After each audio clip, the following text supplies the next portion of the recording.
Now it's time to move on to kinesthetic sensing, where we're talking not so much about what happens in the skin, but about the perception of limb movement and position and force. Force is especially important because for haptic devices, the force feedback is what we're generating. There's a lot of ways in which kinesthetic sensing can happen. There are receptors inside your muscles, such as muscle spindles and Golgi tendon organs. There are joint receptors that actually sit in your joints. They're capsules, and also the ligaments of the joints themselves can give you information about movement. Interestingly, the cutaneous mechanoreceptors, the skin receptors that we already talked about, can contribute to kinesthetic sensing, in particular limb movement, because as you move around, you could just take your index finger, for example, and move it back and forth. You'll see that over the knuckle, the skin will stretch. And this skin stretch is part of what tells you that your finger has moved.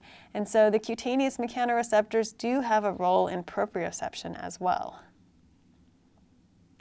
Force sensing is amazingly diverse in humans.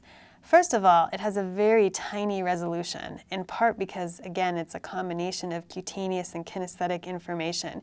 If we lightly touch onto a surface, you can have a force sensing resolution, typically at least 0.06 newtons.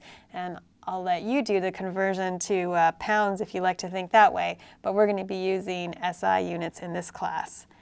However, the hand can generate really huge grasping forces.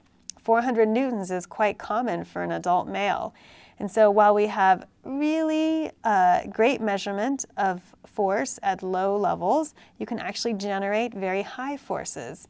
So it is important to understand that when you actually generate very, very high forces, your resolution decreases. So you don't have the same kind of dynamic range of force sensing capability over all of the different levels of forces that you might sense.